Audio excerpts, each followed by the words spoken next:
नमस्कार दोस्तों, मैं रविंदर सिंह एक बार फिर से नए टॉपिक के साथ अपने YouTube चैनल में आप सबका स्वागत करता हूं। दोस्तों, मैं आज आपके साथ शेयर कर रहा हूं घनवाद।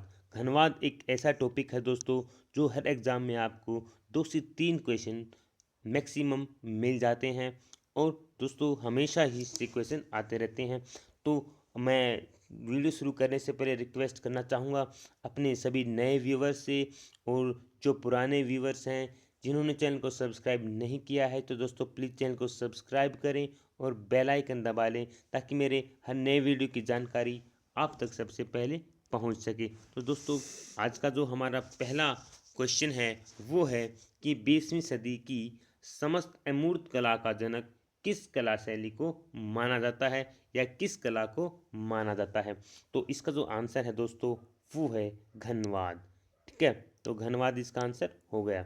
नेक्स्ट क्वेश्चन हमारा है नंबर 2 कि घनवाद को किस कला शैली से प्रेरणा मिली थी। दोस्तों, घनवाद को जो प्रेरणा मिली थी वो फाववाद व निग्रो कला से उसको प्रेरणा मिली थी। क्वेश्चन नंबर 3 हमारा है कि घनवाद का जन्म कहाँ हुआ था। तो घनवाद का तो जन्म दोस्तों ये हुआ है पेरिस में। तो इसका आंसर हो गया पेरिस, नंबर 3 क्वेश्चन। तो नेक्स्ट क्वेश्चन हमारा है कि घनवाद का जन्म कब हुआ। तो दोस्तों, घनवाद का जो जन्म हुआ है वो हुआ है 1907 ईस्वी में, और घनवाद का जो समाप्त दोस्तों 1925 ईस्वी में इसका समाप्त हुआ है काल। तो इसका आरंभ हमें पता लग गया, उसका समाप्त हमें पता लग गया। तो इसका जो चरमोत्कर्ष काल है दोस्तों वो कब माना जाता है। तो इसका चरमोत्कर्ष काल माना जाता है 1914 का। 1914 तक में दोस्तों ये कला जो है सभी विकसित देशों में घनवाद के चित्र जो है वो बनने आरंभ हो गए थे। तो 1914 का इसका चरमोत्कर्ष काल माना गया है।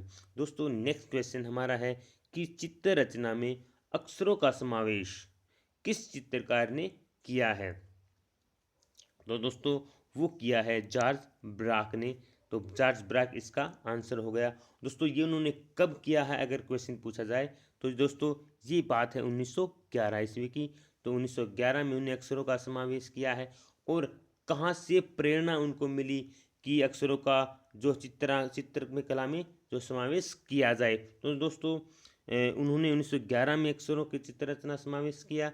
तो ब्रोक को इस दिशा में प्रेरणा पेरिस के जलपान ग्रहों की खिड़कियों के कांचों पर लिखे हुए अक्षरों के आकार से हुई थी। तो ये क्वेश्चन भी अपने आप में एक अलग क्वेश्चन दोस्तों बन सकता है। तो नेक्स्ट क्वेश्चन हम देख लेते हैं हमारा सेवन्थ क्वेश्चन हमारा बनता है कि अंग्रेजी कला इतिहासकार डगलस कपूर ने अपनी पुस्तक द क्यूबिस्ट एपिक में क्यूबिज्म में कितने चरणों का उल्लेख किया है। तो दोस्तों उन्होंने किया है 3 चरणों का उल्लेख उन्होंने किया है। नेक्स्ट क्वेश्चन हमारा है एट्थ क्वेश्चन है कि 1908 में क्यूबिज्म यानी कि घनवाद शब्द का प्रयोग सर्वप्रथम किसने किया था। दोस्तों ये किया था फ्रांसीसी एक कला समीक्षक थे जिसका नाम था लुइस वोक्सेज। दोस्तों उन्होंने ब्रोक ने जो कुछ चित्र जो है प्रदर्शित किए थे पेरिस में, तो उनकी काफ़ी आलोचना हुई थी। तब इन्होंने क्यूबिज्म जो है घनवाद शब्द का जो है प्रयोग किया था उन चित्रों के लिए, एक मजाक के तौर पर। नेक्स्ट क्वेश्चन हमारा है नंबर 9 क्वेश्चन काफ़ी इम्पोर्टेंट है, तो आप इसको पूरे ध्यान से समझें और सुने। दोस्तों इसके अंदर सभी घनवाद के जो चित्रकार हैं उनके जन्म की कुछ ट्रिक्स है, तो वो हम देख लेते हैं। दोस्तों सबसे पहले पिकासो का जन्म हुआ है 1881 ईस्वी में 25 अक्टूबर को। और पिकासो जैसे सै से समाप्त होता है और सै से स्पेन जो है वो स्टार्ट होता है। तो पिकासो सै से स्पेन में उनका जन्म हुआ है मलांगा गांव में। ठीक है, वो दोस्तों 91 ईयर के थे, 81। ठीक है, 81 में उनका जन्म हुआ अगर याद है, तो मृत्यु हमें अपने आप याद आ जाएगी दोस्तों।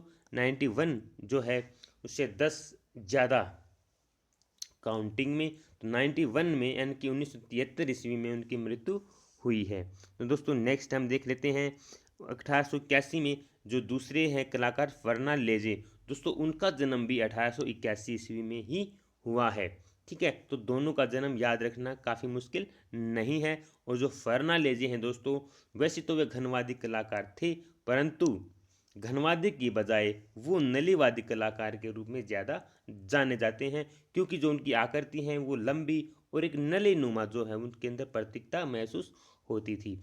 नेक्स्ट हम देख लेते हैं जॉर्ज ब्राक। दोस्तों जॉर्ज ब्राक पिकासो के बाद जो घनवाद का मुख्य चित्रकार है वो है जॉर्ज ब्राक। दोस्तों जिनका जन्म 1882 में हुआ है, यानी कि पिकासो के जन्म के एक साल बाद उनका जन्म हुआ है। 81 के बाद 82 में जन्म हुआ है।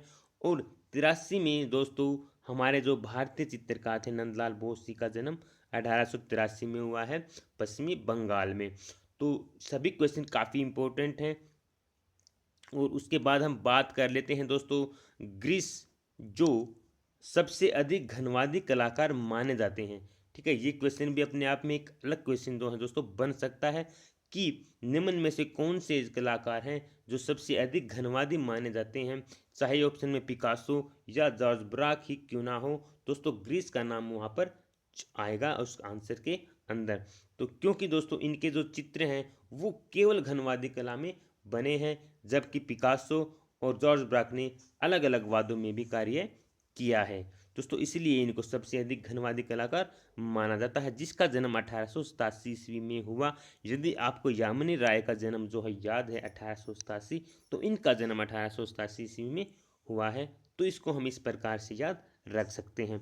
दोस्तों क्वेश्चन नंबर 10 हमारा हम देख लेते हैं कि घनवाद के प्रवर्तक कौन थे। तो दोस्तों घनवाद के जो प्रवर्तक थे वो थे पिकासो, ठीक है, पिकासो व ब्राक, इसका आंसर हो गया। नेक्स्ट 11th क्वेश्चन हमारा है कि पिकासो का संबंध किस वाद से है। तो पिकासो का जो संबंध है दोस्तों वो है घनवाद से।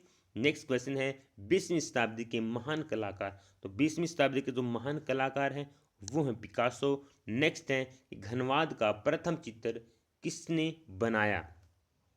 दोस्तों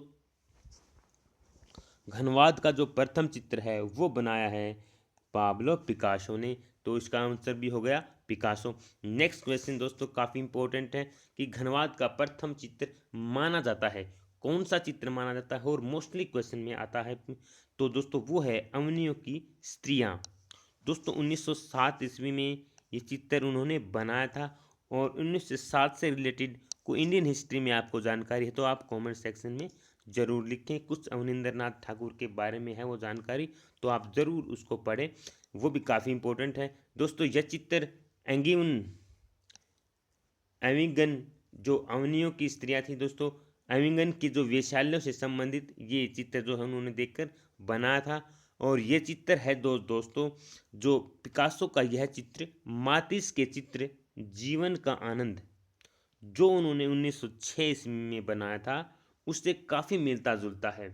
जो फाववाद का अंतिम चित्र है दोस्तों, ये तो था फाववाद का अंतिम चित्र। अगर क्वेश्चन आ जाए तो दोस्तों वो था जीवन का आनंद, ठीक है। और ये चित्र दोस्तों मातिस के द्वारा बनाया गया था 1906 ईस्वी में। चित्र दोस्तों कलाकार और चित्र के भी जो कालक्रम दो है वो क्वेश्चन में पूछ लिए जाते हैं, तो क्वेश्चन की डेट है वो ज़रूर देखें।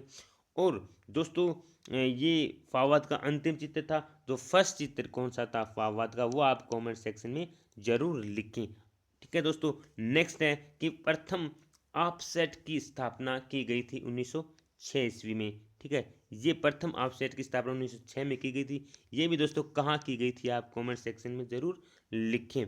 नेक्स्ट क्वेश्चन हम देख लेते हैं नंबर 15th क्वेश्चन हमारा है कि घनवाद का अंतिम चित्र कौन सा था। दोस्तों घनवाद का जो अंतिम चित्र था वो था 3 नर्तक, ठीक है, जो 1925 ईस्वी में पिकासो के द्वारा बनाया गया था, ठीक है। हम चलते हैं नेक्स्ट 16th क्वेश्चन हमारा है कि तीन स्त्रियां चित्र पिकासो ने 1909 में ये चित्र बनाया था, ठीक है। तो 1909 में ये चित्र बनाया उन्होंने। यह चित्र अवनियों की स्त्रियां के चित्र का ही विकसित रूप था जो उन्होंने 1907 ईस्वी में बनाया था, ठीक है ना। हमने पीछे इस क्वेश्चन के बारे में पढ़ा था। और 2 साल बाद यानी कि 1919 में 3 स्त्रियां चित्र बनाया, जो अवनियों की स्त्रियों का एक विकसित रूप था।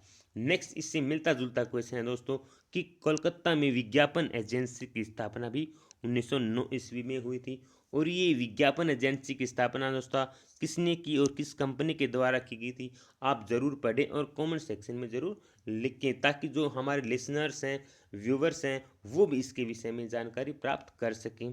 काफ़ी इंपॉर्टेंट क्वेश्चन शेयर कर रहे हैं दोस्तों। वीडियो यदि अच्छा लगे तो लाइक करें और चैनल को सब्सक्राइब करना ना भूलें। दोस्तों नेक्स्ट क्वेश्चन हमारा है कि लेस डेमोसेलिस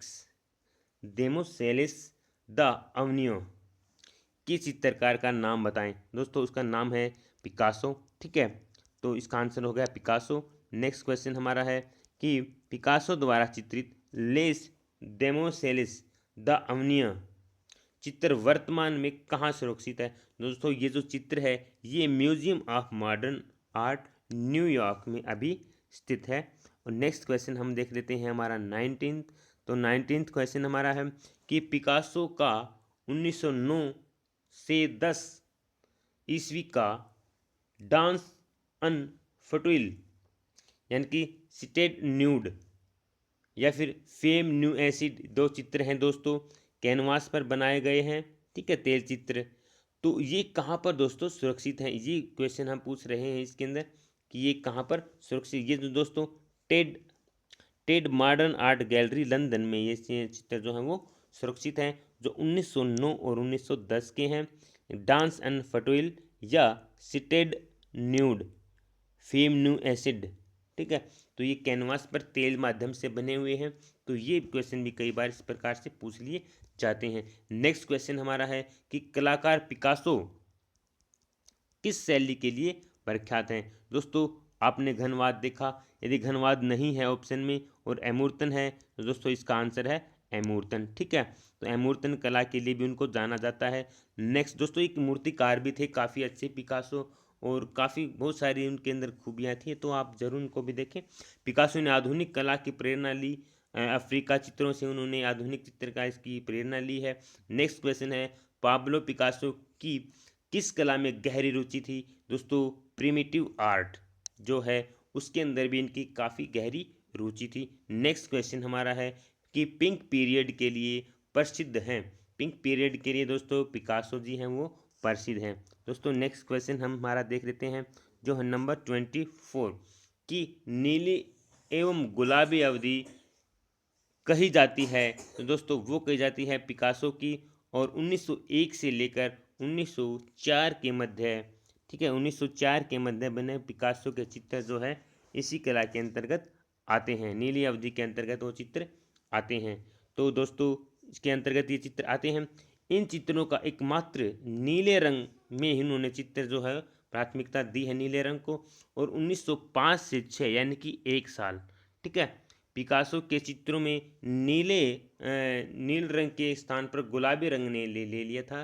तो 5 से 6 का जो काल है उनका वो गुलाबी काल के रूप में जाना जाता है। अवनिंदर नाथ, इसका हम इंडियन कुछ देख लेते हैं। अवनिंदर नाथ ने कलकत्ता आर्ट स्कूल के प्रिंसिपल बने थे 1905 ईस्वी में। ठीक है, तो कलकत्ता आर्ट स्कूल की स्थापना कब हुई थी आप कमेंट सेक्शन में ज़रूर डालें। और बंगाल स्कूल का जो चरमोत्कर्ष काल था 1905 से 1920 ईस्वी तक का माना जाता है। तो इससे मिलता जुलता ये क्वेश्चन है, इसलिए मैं आपके साथ इसको शेयर कर रहा हूँ। दोस्तों नेक्स्ट क्वेश्चन हमारा है, इस वीडियो का लास्ट क्वेश्चन है 25 क्वेश्चन कि पिकासो की ब्लू पीरियड के चित्र का मुख्य भाव क्या था।